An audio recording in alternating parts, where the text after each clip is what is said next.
If you don't know, now you know. Now you're more than know with yours truly. What's up, everybody? It's Josh Morin. We are back with another More Than Know podcast. Be sure to like, comment, subscribe to More Than Know. That's what keeps this channel growing and going.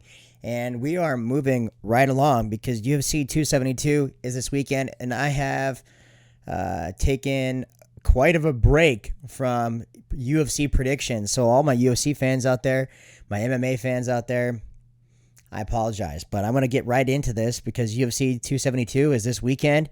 T-Mobile Arena. I was just there, just witnessed history as I saw Juliana Pena become the GOATed. You don't beat the GOAT once and all of a sudden become the GOAT, but she became the 135-pound champion of the world, and it was pretty awesome to see. I also saw Charles Oliveira beat Dustin Poirier. That was awesome to see. It was an absolutely stacked card last time I was at the T-Mobile Arena, and I can't believe that I'm not going back. I said if these two fought, that I was just going to go wherever it was, and it just so happened that it came a lot quicker than I was expecting, and now we're here. March 5th, Saturday, main event, Colby Covington versus Jorge Masvidal. They co-main. I don't know what the situation with the co-main with Rafael Dos Anjos is. I know that Faziz, his initial opponent, got COVID. I know it says Moicano's on here, but I was just watching the UFC Embedded, and I don't know if that's exactly confirmed yet. Edson Barboza versus Bryce Mitchell. Bryce Mitchell is fucking hilarious. I've been watching the UFC Embeddeds on him. Kevin Holland and Alex Oliveira. Killer fight. Sergey Spivak and Greg Hardy. Not a big Greg Hardy fan, so I'm going with Spivak there. Kevin Holland versus Alex Oliveira. I like Big Mouth. I'd like to see Big Mouth kind of make a comeback. It's been cool watching him. This could be a real test for him as well. Alex Oliveira is a tough, durable guy. He's been in the UFC for quite some time. He's been in some bangers. Kevin Holland's one of those guys that's going to keep coming forward, keep coming at you. And he's going to keep talking shit the entire time. So it's going to be an exciting fight for sure. I think that could potentially be a pretty solid scrap. Alex Oliveira has some solid jiu-jitsu. I know Kevin Holland's been working on his ground game as well as his wrestling, so it'll be interesting to see that. And I think a lot of people are just thinking that they're going to go out and just wrestle Kevin Holland to the ground, which I don't know. I think after a certain point in time, he's going to, either figure out that he doesn't like being on the ground and just say, you know what, I'm just not going to give up these positions. Sometimes defense in wrestling, yeah, there's a lot of technical side of things, but I think defense in wrestling just depends on body awareness is a big part of it. But just a fucking absolute desire that you're not going to get taken down and get put into that position. I know a lot of stingy guys in wrestling that aren't very technical, but they just refuse to get taken down. And so I've trained with a lot of guys like that. And I know a lot of guys in the UFC and Bellator that are fighting at the highest level. They don't have a lot of wrestling background, and they don't get taken down a whole lot. Or when they get taken down, they just get the fuck up. Edson Barboza and Bryce Mitchell. This is a huge fight for Bryce Mitchell. I'd imagine he's the underdog. They don't have the odds here on the main website for the UFC. I'm a Bryce Mitchell fan. He's fucking hilarious. The UFC Embeddeds. He goes from Arkansas boy to farmer to fisherman to spiritual practitioner. He's got a clamshell and a fucking owl feather walking around. He's got some red sage because he's bringing the light in the red sage before the bloodshed comes on Saturday night. He's a rapper. I mean, it is hilarious. So Bryce Mitchell doesn't even try to be funny, doesn't even try to go in a character. He just is one. So I'd like to see Bryce Mitchell win. Edson Barboza is an explosive striker. I mean, absolute fucking freak, man. And he's been in the game for such a long time. And, I could see that being a very interesting matchup. If it stays on the feet, Barboza's definitely going to tee off on Bryce Mitchell. Bryce Mitchell, obviously a ground game guy. He's going to want to get the fight to the ground. I know Barboza's no slouch either on his ground game and his jiu-jitsu. So that's going to be an interesting matchup for Mitchell to see if he can really withstand one of these top-level guys. I think this is a really big test for Bryce heading into, breaking some of the higher echelons of fighters in the featherweight division. And so it's going to be interesting. Barboza is an absolute veteran. I don't believe that he's a gatekeeper. He just has ran into some studs, man. So it's a fight game. You know, there's so many guys out there on any given day. It can be anybody's any day. Any given day, it can be anybody's day. And Barboza's definitely fought some tough guys in the UFC.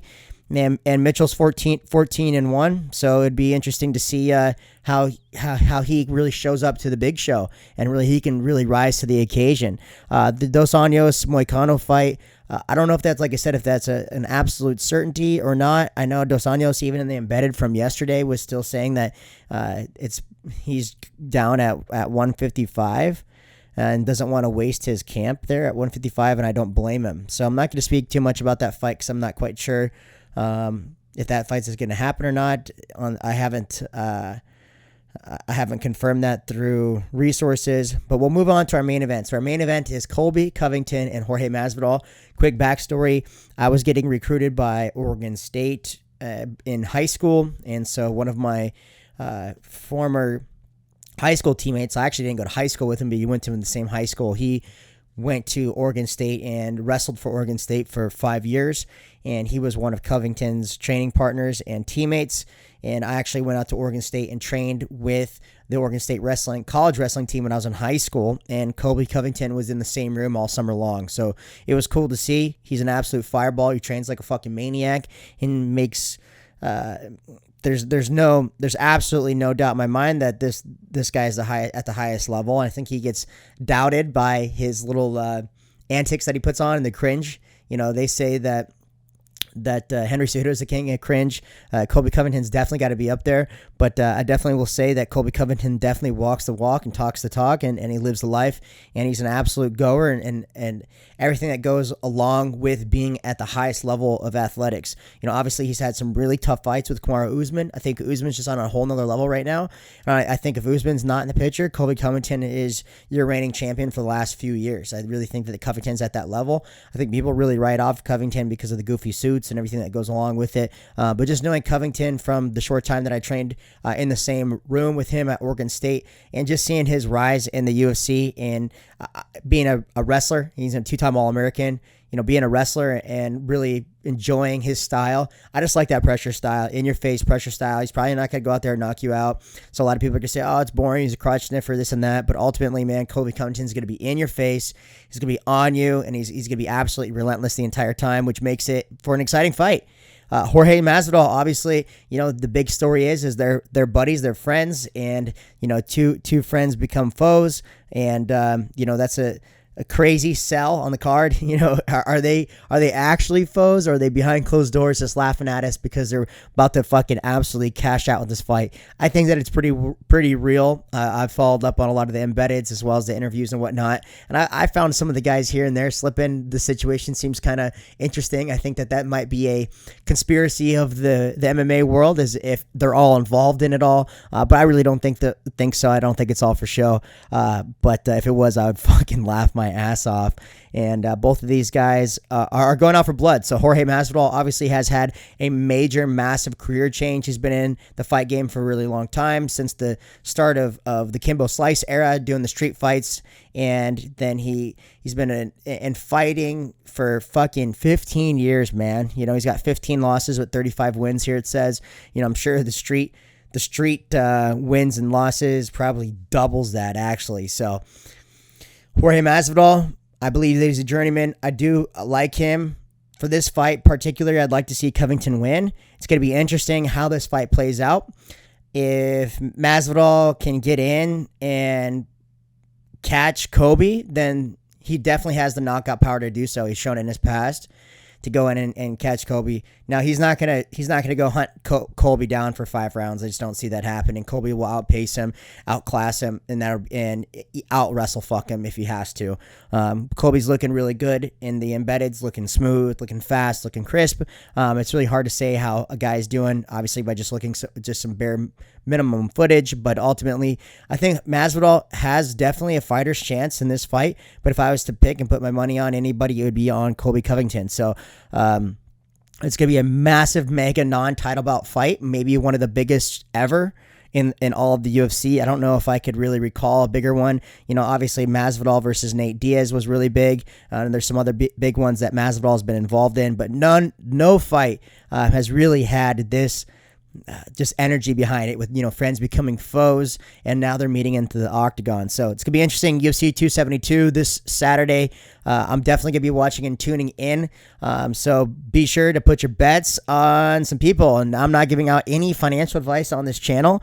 But if you were to put your money on some people, I would have to say, maybe Covington, Mitchell if he's the underdog, Kevin Holland, and Sergey Spivak. So that's just on the main card. Do what you will with that information, but what I would love for you to do is like, comment, share, subscribe, and share this with your friends. And if you have any input about UFC 272 or would like me to share any other content based off of fighting or MMA, please comment below. Gives me some fuel for future podcasts. You all have a beautiful day, and we will see you next time on More in the Know podcast.